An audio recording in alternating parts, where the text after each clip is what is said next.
Assalamualaikum warahmatullahi ta'ala wabarakatuh. Alhamdulillah.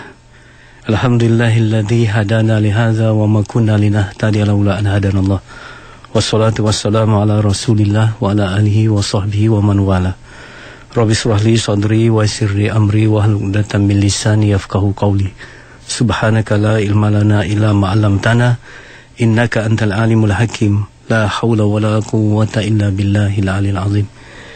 Yang dimuliakan Ustaz Erwan Johari, yang dikasihi lagi didoakan seluruh pendengar Radio IKIM.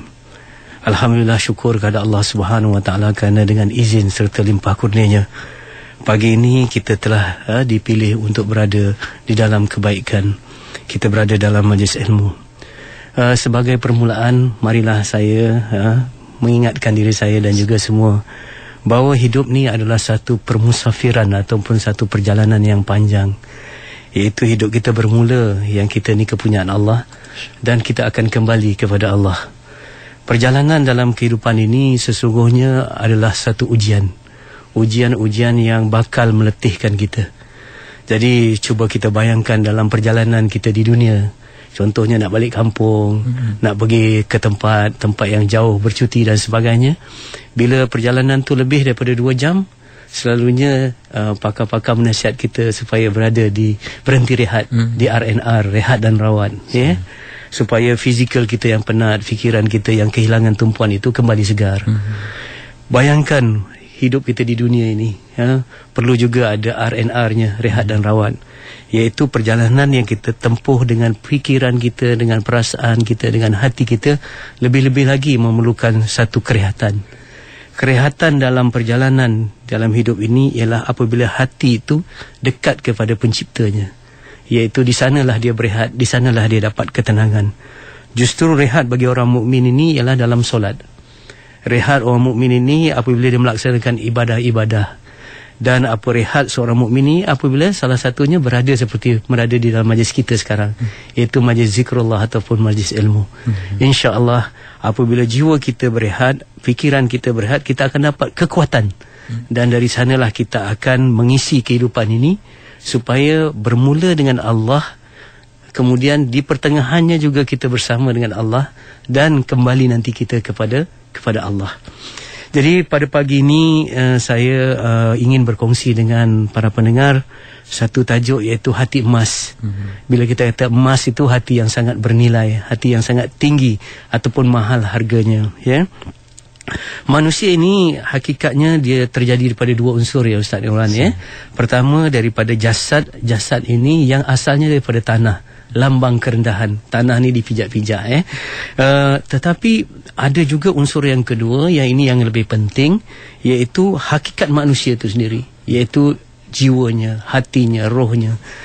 Kalau tanah itu datang daripada yang rendah, tetapi roh ini datang daripada tempat yang tinggi, ya, iaitu dengan dekat dengan Allah Subhanahu Wa Taala. Jadi umpama macam dalam satu program komputer, ya, kita ada hard disk, kita ada program, kita ada hardware dengan kita ada software. Hakikat manusia itu ialah softwarenya, ya, iaitu soal hatinya, ya. Inilah ibu sawat ataupun jana kuasa yang menjana seluruh pelakuan dan tindakan manusia. Sebab itu dalam hidup ini soal hati ini sangat penting. Ya, sebelum kita bincang tentang hati emas, kita bincang soal hati dulu, ya. Hati ini sangat penting, ada lebih kurang kerana ada 3 faktor, ya. Faktor yang pertama, hati ini ialah wadah atau sumber semua tindakan kita. Semua sumber tindakan kita ialah bermula daripada hati. Kebaikan ke, ima kejahatan ke, semua bermula daripada hati. Sebab tu dalam organisasi selalu dibincangkan tentang willing dan able, ya. Kalau kita ada able, kalau kita mampu buat kerja tu, tapi kita tak ada willing, tak mahu, ya. Tak mahu buat. Walaupun kita mampu buat, kita takkan buat. Kalau kita tak mahu buat. Mahu tu tenaganya datang daripada mana? Hati. Ya. Jadi tangan, kaki kita seluruhnya adalah rakyat lah ke semua. Hati inilah yang paling penting. Selalu saya ulangkan pesanan ini, berhati-hati dalam menjaga hati, iaitu raja dalam keadaan diri kita, ya. Yang kedua, sejahteranya fizikal kita hanya bermakna apabila sejahtera hati. Tak guna kalau fizikal kita sihat, fizikal kita kuat, kalau hati kita tak sihat, hati kita tak kuat, ya. Contohnya kalau ada makanan yang lazat, kita sihat, tapi hati kita waktu tu susah hati, tak lalu kita makan, ya. Berselera tapi patah selera kita sebab kita susah hati. Dihidangkan pelbagai makanan pun kita tak boleh makan, ya. Jadi artinya walaupun selera tu ada, tetapi apabila hati kita rusuh, hati kita resah, kita tak boleh makan. Begitu juga kalau kita sihat, badan ni sihat, kita tengok kita punya temperature, kita punya tekanan darah, kadar gula, kolesterol, semua okey. Tetapi apabila ada muram dan ada kekecewaan dalam hidup kita, ada yang dikatakan bosan dalam kehidupan kita, kesihatan kita tidak bermakna apa-apa. Begitu juga apabila kita kaya, katalah harta kita penuh, orang kata bertimbun-timbun, tetapi kalau kita ada rasa bimbang, kita rasa takut dan sebagainya, harta semua tak berguna. Jadi kenapa hati penting? Kerana sejahteranya jasad kita, material dan fizikal kita tidak bermakna kalau jiwa kita tidak sejahtera. Itu yang kedua. Yang ketiga, ini yang lebih penting, ya. Kerana Allah Subhanahu Wa Taala sendiri menilai soal hati. Ya, Allah melihat hati kita, yang dikata innallaha la yanzuru ila suwarikum. Allah tidak melihat lahiriah kita, walakin Allah sedangkan Allah itu melihat apa? Ila qulubikum wa amalikum, ya. Allah lihat hati kita dan juga amalan-amalan kita.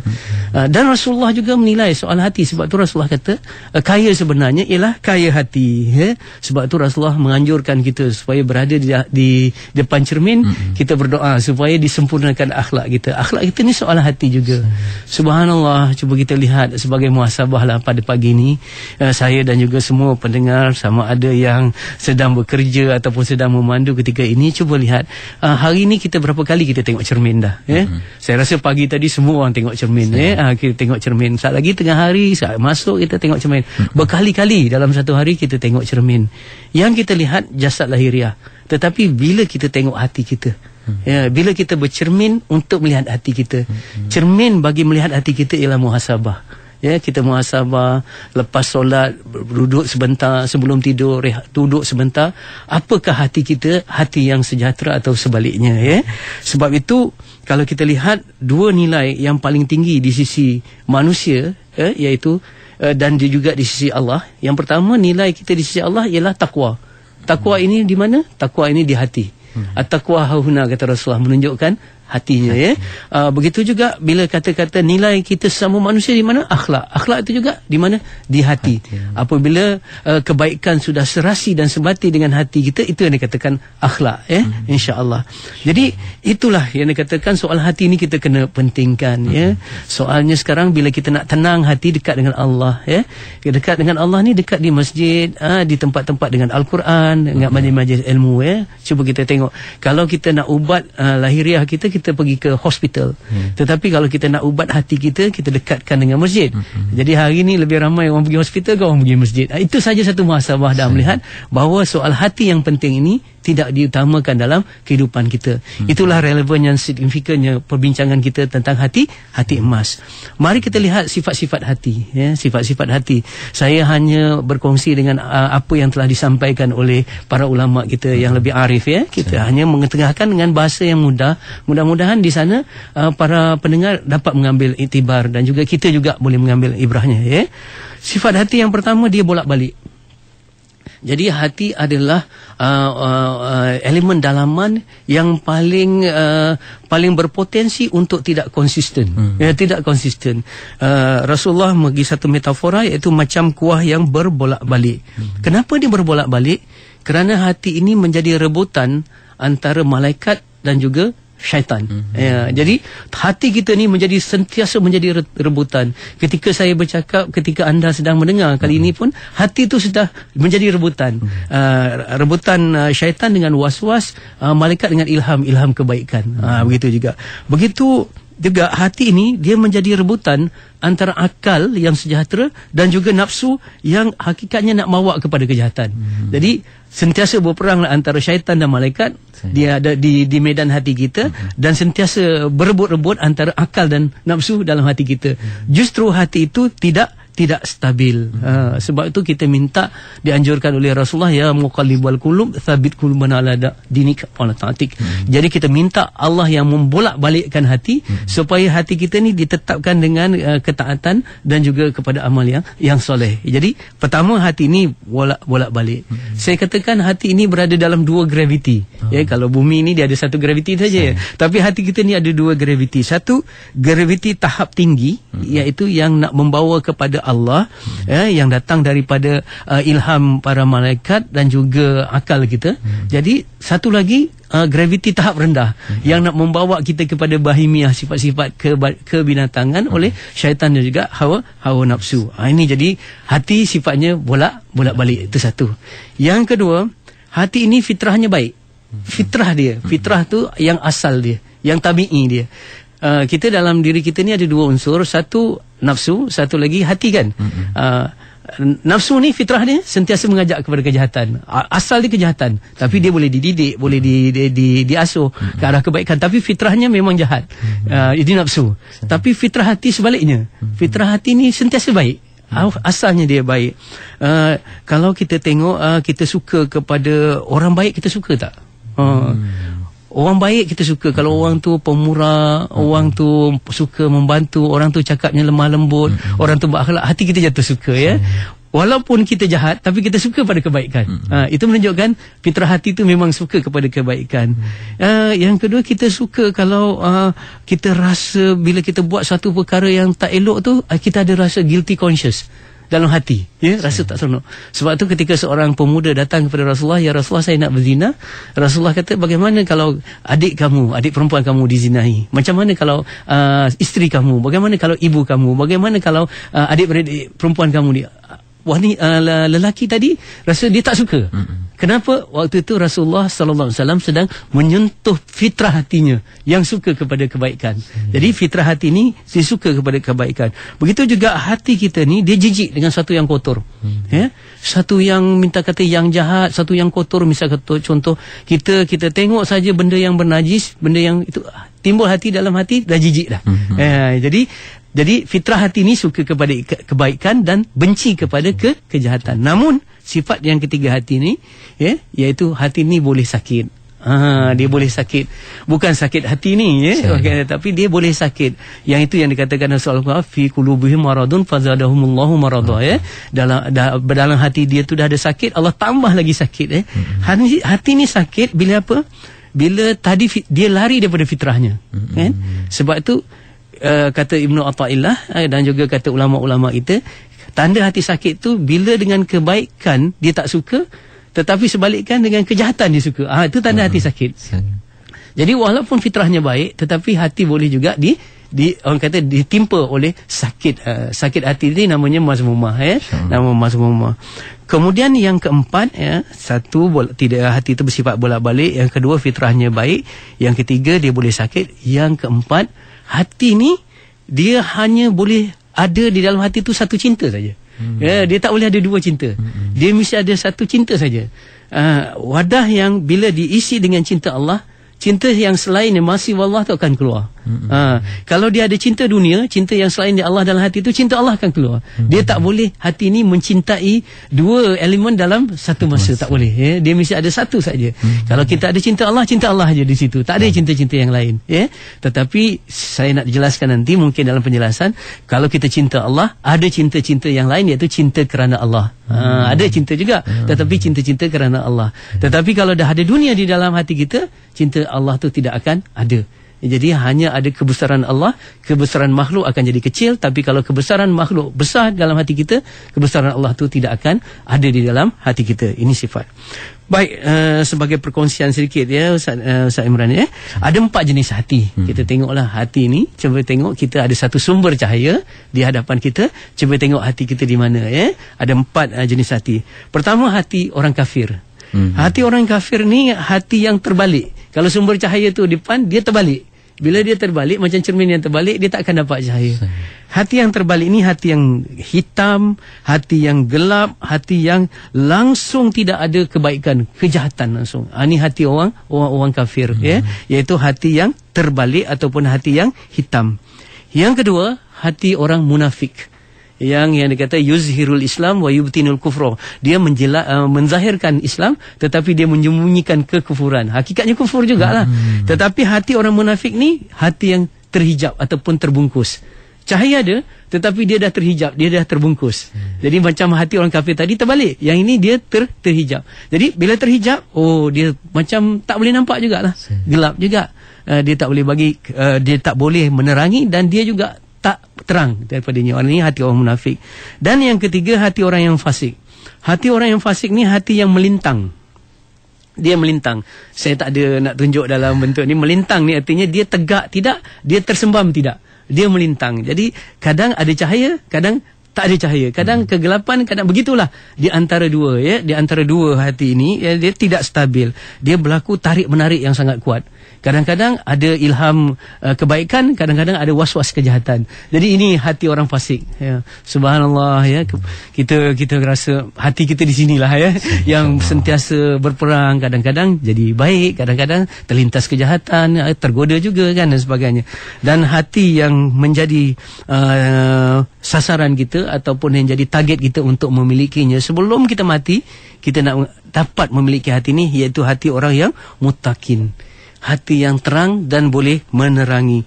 Hati yang paling teguh dan paling kukuh diumpama pelita yang sedang bercahaya. Subhanallah, sinarnya adalah suci dan juga memancarkan nilai-nilai kebaikan saja. Di mana saja dia memberi kebaikan. Baik. Inilah yang dikatakan hati emas.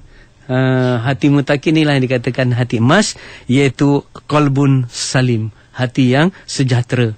Jadi ringkasnya saya kata sebelum kita menerangkan lebih jelas, lebih lanjut lagi, saya ringkaskan bahawa qalbun salim tu hati yang ada tiga. Yang pertama, hati yang ada tauhid ataupun iman yang kukuh. Kukuh. Dia berbolak-balik tetapi bila dia ada iman, dia aman. Dia akan tenang. Dia ada tenang. Itu kita pergantungan kita kepada Allah. Tauhid kita kepada Allah. Yang mana hati itu merasai kewujudan Allah, merasai sifat-sifat kesempurnaan Allah di dalam hati. Itu satu. Yang kedua, hati yang sentiasa dipenuhi oleh sifat-sifat mahmudah. Tadi tauhid, sekarang sifat-sifat mahmudah. Subhanallah, hati yang ada sabar, hati yang ada redha, hati yang ada qanaah, hati yang ada pemurah. Subhanallah, ini hati yang memang hati emas sungguhlah, hati yang ada sifat-sifat mahmudah. Dan yang ketiga, hati yang sentiasa bertaubat daripada dosa. Semua orang berdosa, Bila berdosa tu, dia akan ada calit ataupun titik hitam pada hati.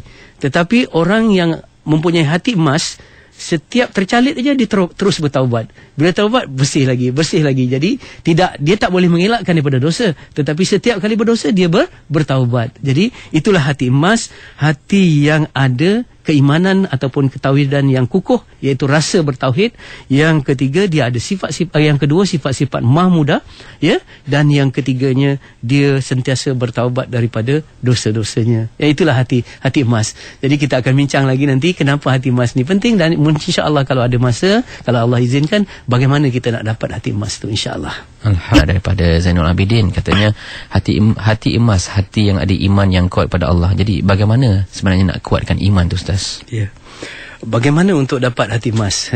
Begitulah mengikut sahabat kita bertanya tadi.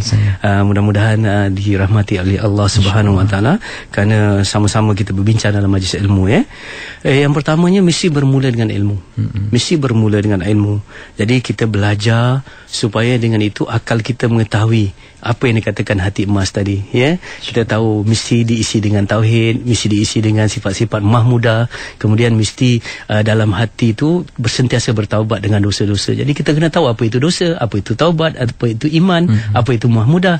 Sebab itu soal keimanan ini, soal-soal sifat-sifat mahmudah ini, dalam akidah kita Ahlussunnah wal Jamaah dan faham kita Ahlussunnah wal Jamaah, ini fardu ain.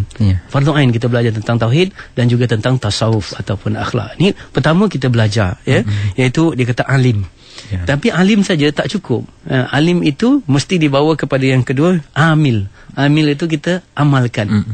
Sebab tu ilmu itu jalan menuju iman. Jadi kalau kita berhenti di sahat ilmu, di takah ilmu aja, kita tak akan dapat hati emas. Tetapi kita kena berjalan lagi ya untuk pergi kepada amil, iaitu jalan menuju iman adalah jalan jalan ilmu. Artinya kita laksanakan ilmu yang kita tahu tadi melalui ibadah-ibadah kita. Kita laksanakan ibadah-ibadah asas kita, ibadah-ibadah sunat, dan juga ibadah asas dan ibadah sunat ini jangan terlepas daripada yang dikata Imam Nawawi kata amalan-amalan hati. Ya, amalan-amalan hati. Kerana apa? Kadang-kadang kita hanya melaksanakan ibadah-ibadah ritual tanpa membina spiritual. Contohnya ritual kita, ibadah kita ialah solat.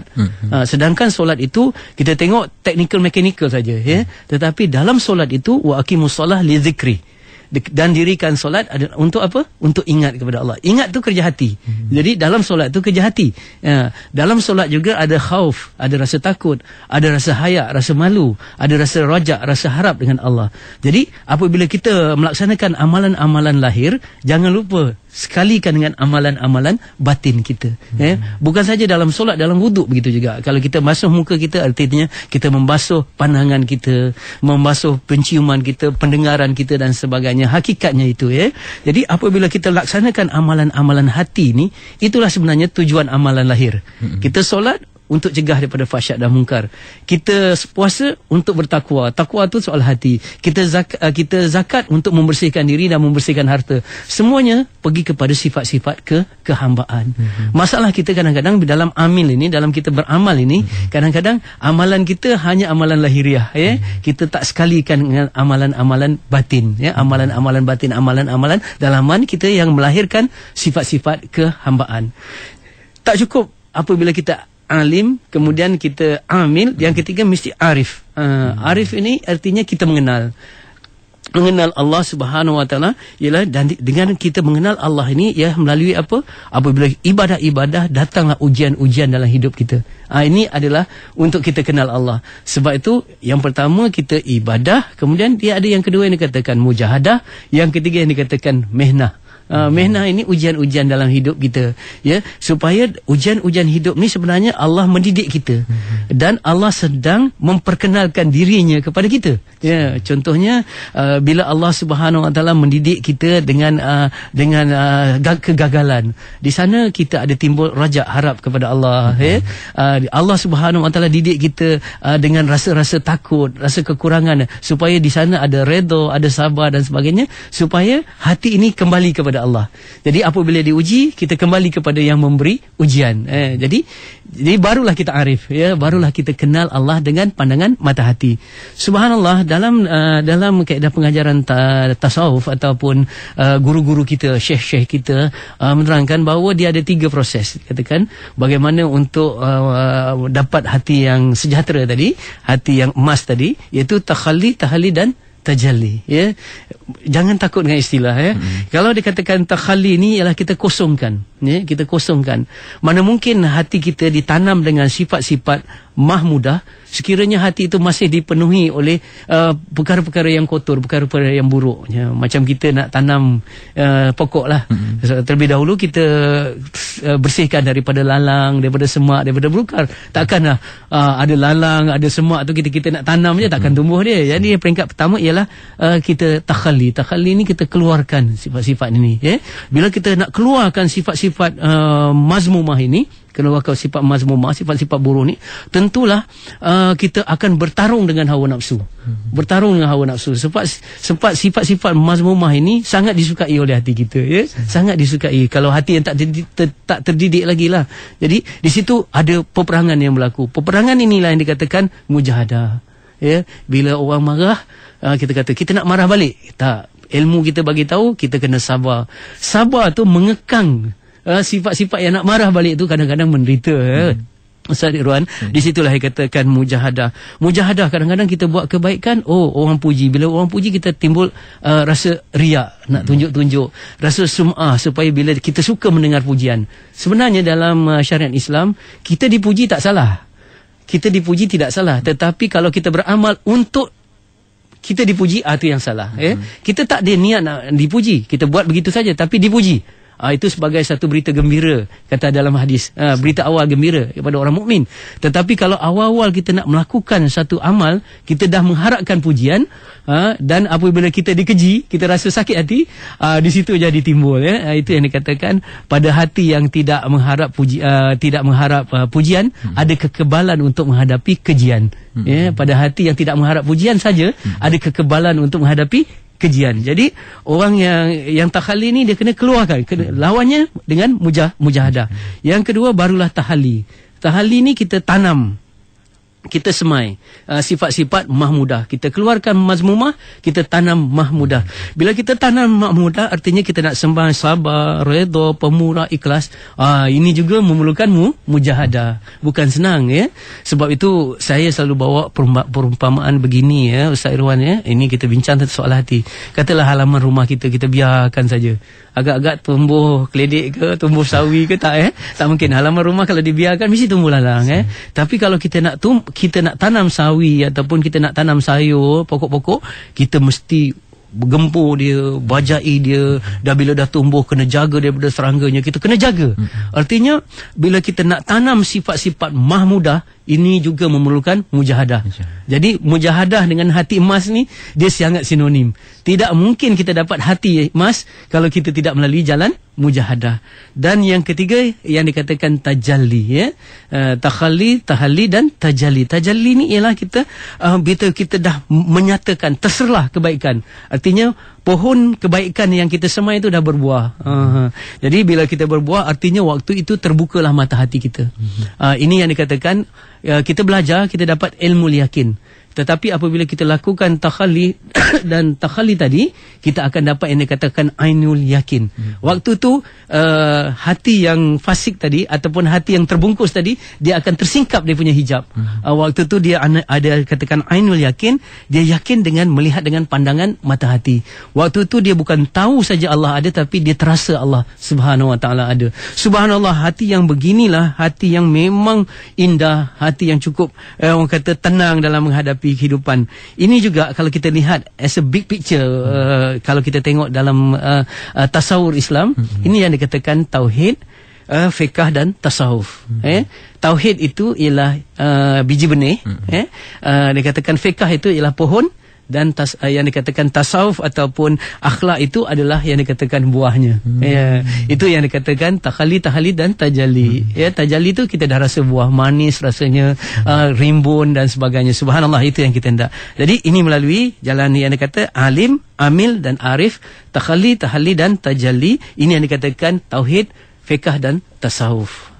Inilah dalam ajaran Islam. Saya tak boleh perincikan. Kita boleh perincikan melalui pengajian ilmu-ilmu daripada para asatizah kita, insyaAllah. InsyaAllah. Alhamdulillah, penerangan yang terbaik pada Ustaz. Kita teruskan lagi dengan anda yang ingin bersama-sama kami. 03-6205-1500. Ada pemanggil di talian waktu ini. Halo, Assalamualaikum. Assalamualaikum. Siapa di talian kita? Silakan. Halo, Assalamualaikum. Waalaikumsalam warahmatullahi. Siapa di talian? Saya Puan Siti dari Seremban. Silakan Puan Siti. Assalamualaikum Ustaz. Waalaikumsalam warahmatullahi wabarakatuh. Saya nak bertanya lah sikit. Ada dua soalan ni. Macam ni. Apakah istilah bertaubat ataupun perkataan? Adakah perkataan yang kita ucapkan selepas setiap solat, ya Allah ampunilah segala dosa-dosaku, itu dikira bertaubat? Atau kita kena khususkan bangun malam bersolat taubat? Tolong jelaskan.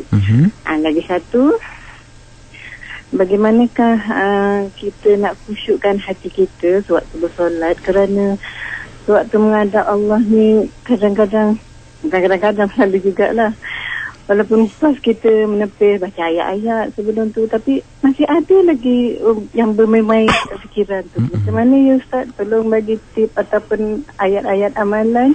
Baik, terima kasih Puan Siti. Assalamualaikum. Waalaikumsalam warahmatullahi. Jadi silakan Ustaz. Ya, terima kasih Puan Siti. Masalah Puan Siti ni masalah kita semua sama juga, ya. Jadi mudah-mudahan kita saling membantu, InsyaAllah. Pertamanya tentang bila kita bertaubat. Ulama mengatakan bahawa selepas kita solat, kita kata astaghfirullahaladzim allazi la ilaha illallah, terus kita beristighfar dalam solat. Sebenarnya ada penangan daripada para ulama yang istighfar itu bukan istighfar daripada dosa kita, dosa-dosa kita dalam hidup, tetapi istighfar pada dosa kita dalam solat. Sebab dalam solat tu kita lalai, dalam solat tu kita tidak behave ataupun tidak jaga adab-adabnya dengan benar. Kadang-kadang dalam solat minta maaf ya, ada juga serangan sifat-sifat mazmumah dan sebagainya. Jadi istighfar selepas baik saja kita memberi salam yang kedua itu adalah istighfar untuk dosa dalam solat. Itu sebenarnya. Tetapi untuk dosa-dosa kita yang dalam kehidupan kita dan sebagainya, kita mesti bertaubat. Taubat ini perlu ada rukun-rukunnya. Jadi istighfar itu hanya lafaz saja. Tetapi yang dikatakan bertaubat itu yang pertama mesti menyesal. An-nadamu maksudnya menyesal atas dosa-dosa kita. Jadi untuk merasa menyesal dalam kita berdosa tu bukan mudah. Perlu ada ilmu. Orang kata ini paling mudah lah, menyesal aja kan? Tetapi kalau kita tak ada ilmu, kita tak menyesal. Contohnya macam sekarang ni, kalau kita tengok bagi mereka yang tidak solat subuh, tadi ada tak timbul penyesalan yang sangat-sangat rasa begitu, sehingga kalau kita baca dalam kitab-kitab para ulama, ada di antara mereka bukan tidak solat subuh, kalau mereka tertinggal aja solat berjemaah, solat jemaah, kawan-kawan sahabat-sahabat dia yang lain akan ziarah rumah dia dan mengucapkan takziah pada dia. Sebab bagi itu satu yang malang sangat dia rasa kita. Jadi dibanding dengan kita hari ni, kita bangun-bangun daripada tidur, kita tengok, kemudian kita pergi ke tempat kerja, rupa-rupanya handset kita dah jatuh, hilang, ataupun wallet kita dah terjatuh di mana-mana, orang ambil. Rasa macam mana? Menyesal tak? Dibandingkan dengan solat subuh tadi kan. Ini datang daripada ilmu. Ilmu tentang bahaya dosa saja yang menyebabkan timbulnya penyesalan. Kalau kita tak tahu bahaya dosa tu, tentang neraka, tentang kemurkaan Allah, kita tak rasa, macam biasa-biasa saja kan. Tetapi kenapa kita rasa menyesal apabila duit kita tadi, handphone kita tadi dicuri orang ataupun hilang dan sebagainya? Sebab kita tahu betul-betul apa perlunya duit tadi, apa perlunya handphone tadi. Jadi ini yang dikatakan pertama, kena ada rasa menyesal. Yang kedua, berhenti. Ini salah. Tak boleh astagfirullah tapi carry on terus dengan dosa, tak boleh ya. Jadi kita mesti syarat yang kedua ialah berhenti. Dan yang ketiga, berazam untuk tidak melakukannya lagi. Itu kalau dosa dengan Allah. Tetapi kalau dosa dengan manusia, yang keempat, kena bayar balik. Kalau kita ambil harta dia, kena bagi balik. Hutang dia tak bayar balik. Kalau kita mengumpat dia, kena minta maaf dan ceritakan balik. Ini 4 syarat. 4 syarat ini ataupun 3 syarat dengan Allah ni mesti kita lalui. Kalau kita astagfirullah saja semata-mata, tak ada. Kecuali dosa-dosa kecil kita. Ini yang kata ulama, kadang-kadang Allah ampunkan tanpa kita minta ampun. Contohnya, kalau kita ambil wuduk, dosa-dosa kecil kita akan gugur bersama dengan air wuduk itu. Itu tak payah minta taubat pun Allah ampunkan. Itu dosa-dosa kecil. Contohnya, apabila kita melakukan kebaikan, dosa kita akan diampunkan, dosa-dosa kecil. Namun kalau dosa tu berkait dengan manusia, berkait dengan yang besar-besar, mesti melalui jalan taubat. Ini penting supaya kita. Kemudian bagaimana kita nak tips untuk khusyuk dalam solat? Subhanallah, pertanyaan ini kepada orang dah khusyuk dalam solat lah kita pun baru peringkat yang kata solat ni ada solat orang jahil, itu orang yang tak ada ilmu, tertolak. Yang kedua, solat orang yang dikatakan orang riak, itu pun tertolak, awal-awal lagi dah tolak. Yang ketiga, solat orang mujahadah. Solat orang mujahadah ni macam ni, dia ada ingat ada lupa, Sebab tu dalam hadis kata per-11, ada orang yang dapat 2, ada orang yang dapat 3. Sejauh mana ingatan dia kepada Allah dalam solat, sejauh itulah dikira pahalanya. Ini jadi dalam solat ini selalunya kita hanya fikir soal sah batalnya saja. Rukun solat 13 kita jaga tu, sahlah solat kita. Tetapi impak solat, kesan solat tu dia berbeza daripada sah. Dia satu yang ini yang dikatakan khusyuk tadi. Baik, saya hanya berkongsi dan apa tip-tip yang para ulama berikan kepada kita.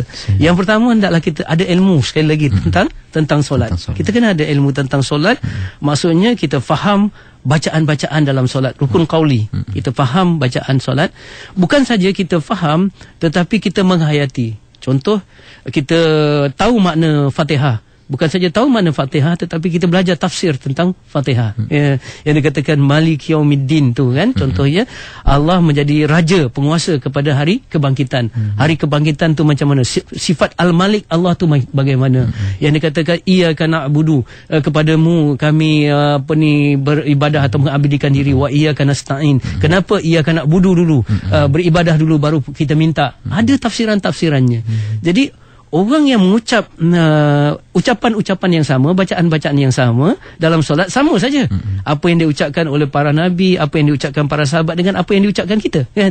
Tetapi impak ucapan itu bergantung kepada ilmu, bergantung kepada penghayatan. Penghayatan tentang solat itu. Kemudian kita dengar daripada para ulama lagi, kena jaga mukadimah solat. Mukadimah solat itu ialah wuduk. Ya, kita kena jaga wuduk sungguh-sungguh supaya apabila kita mengambil wuduk itu, mengambil wuduk dengan penghayatan sungguh-sungguh. Di sini saya ingin mewar-warkan satu rancangan televisyen yang kita tengok, ya, Fattabi'uni, ya. Bagaimana mengambil wuduk tu, tidak membazirnya. Kemudian dikatakan membasuh. Jangan kita lalukan saja air tu, ya. Dikatakan membasuh tangan tu kita kena gosok-gosok, ya. Dan waktu tu ada penghayatan. Sebab tu para ulama tasawuf mengatakan kalau kita membasuh muka, kita membasuh tangan, membasuh kaki, niatkan kita sedang membasuh kekotoran-kekotoran, bukan saja zahir tetapi batin kita. Tangan kita pernah melakukan kejahatan dan sebagainya, ini pemikiran kita dan sebagainya. Jadi awal kita kena jaga iaitu wuduk tu sendiri, ya. Dan elakkan pembaziran. Mana mungkin kalau kita nak solat dengan wuduk yang sudah menjadi sedara kepada syaitan, ya, iaitu waktu kita wuduk kita membazir. Jadi tak mungkin kita dapat solat yang khusyuk. Sebab tu kena jaga wuduknya lagi, kemudian pakaian kita dan sebagainya. Ini rujuklah kepada para ulama kita dengan bagaimana step-step untuk mendapat khusyuk ataupun dalam bahasanya akur, patuh, taat di dalam solat kita. Tak mungkin kita dapat ingat Allah di luar solat sekiranya dalam solat sendiri sudah kita lupakan Allah. Itu ya. Ustaz, mungkin di penghujung ni kita nak raikan satu SMS daripada rakan pendengar kita, Hindun Haji Husin. Katanya bagaimana nak menjaga hati kita sentiasa berada dalam ketenangan ketika kita berada dalam suasana keliling yang menakutkan. Mungkin Ustaz boleh berikan penjelasan sikit. Ya, pertama kita kena rapat dengan Allah selalu di mana saja, iaitu yang kata uzlah syuriah, maksudnya kita uzlahkan hati kita, ya, di tengah-tengah kemungkaran yang banyak ni. Bagaimana kita kena jaga hati kita. Jaga hati kita macam mana? Hati kita sentiasa berzikir kepada Allah, ya. Zikir tu tak mesti kumat kamiknya mulut, ya, tetapi zikir tu sentiasa ingat kepada Allah. Jadi ini penting, ya. Ini penting yang kita kena jaga. Kemudian apabila waktu solat ni kita charge bateri kita. Jadi kalau kita lihat bateri kita akan hilang dia punya kuasa apabila kita dah pakai misal kata 24 jam ke 2 hingga. Hati kita juga begitu juga, dia akan hilang kekuatan dia untuk mempertahankan diri daripada serangan-serangan jahiliah di luar diri kita kalau dia tidak di-charge balik. Jadi charge kita ni ialah melalui solat 5 waktu kita, kemudian solat sunat kita. Ini yang penting. Kemudian bagaimana kita nak hadapi semua serangan-serangan ini, kita kena cari bi'ah yang solehah. Bi'ah yang solehah itu suasana yang mengingatkan kita. Kemudian kena cari yang dikatakan kawan. Yang dikata dinul ataupun agama seorang tu mengikut ilmu agama kawan-kawannya. Jadi kita kena cari kawan-kawan kita. Jadi begitu. Jadi di akhir zaman ini subhanallah, ya, bila Islam ni menjadi ghuraba ni yang terpinggir dan terasing semula seperti mana awalnya. Jadi kita kena duduk dalam jemaah. Ya, sebab tu Rasulullah berpesan satu kambing yang keluar daripada jemaahnya akan mudah diterkam oleh serigala. Jadi kita kena ada selalu dalam jemaah. Jemaah kita dalam sama ada jemaah yang khusus, iaitu jemaah-jemaah dakwah ke jemaah-jemaah Islam ke dan sebagainya, ataupun jemaah yang lebih umum, iaitu kita sentiasa menjaga solat berjemaah, kita sentiasa berjemaah dengan orang mukmin, sentiasa ada ukhuwah dan sebagainya. Jadi di situ ada kekuatan, ya. Jadi zikir itu penting. Awal-awal misal kata kita bangun saja daripada solat, daripada kita solat, kita kena jaga wirid kita, jangan kita tinggalkan yang dikatakan bacaan-bacaan yang kata kalau ada wirid kita zikir Siti Fatimah 33 tu kita kena jaga wirid harian kita ataupun bacaan manzil ke, ataupun ada orang yang mendapat ijazah bersanad daripada wirid-wirid ini bagus untuk di akhir zaman. Ini sebagai pendinding ataupun perisai kita daripada serangan-serangan jahiliah di luar diri kita. Itu penting. Alhamdulillah. Dan kita dapat pun bersama-sama pada kali ini dalam rancangan Islam Itu Indah dengan tajuk Hati Emas. Dan mungkin sebagai penutup Ustaz, kesimpulan sedikit masa yang boleh kita berkongsi dalam pertemuan kita kali ini, Ustaz, silakan. Subhanallah, kita kena kembali kepada Allah. Memang apabila jalan tu nampak susah dan payah, tetapi apabila kita kembali kepada Allah, kita akan dapat satu kemudahan. Bila Allah nak kita, Allah mudahkan. Sebab tu ada kata-kata, saya tak ingat ada hadis ke ataupun kata-kata para ulama, hati kita berada di celah-celah jari Allah. Diumpamakan begitu. Jadi bila Allah nak hidayah, sekelip mata boleh jadi dapat hidayah. Sebab itu kita sentiasa berdoa untuk dapat hati yang emas. Tu jangan tinggal. Ada orang kata doa ni di akhir. Tidak. Doa adalah satu tuntutan di permulaan, di pertengahan, di hujung, sepanjang jalan. Maksudnya kita mesti minta yang dikatakan doa yang ya muqallibal qulub yang saya katakan tadi itu, ataupun Allahumma a'inna ala zikrika wa syukrika wa husni ibadatik yang kita selalu ada dah dalam Hakim dan sebagainya. Ini kita berdoa. Sebab bila kita minta kepada Allah, Allah akan permudahkan kalau kita tidak. Tapi yang sekarang ni Allah belum nak lagi kan. Kalau Allah nak, Allah akan permudahkan. Sebab tu kita merayu supaya daripada murid, kita menjadi murad. Murad ni orang yang dipilih. Ya, insya-Allah, mudah-mudahan.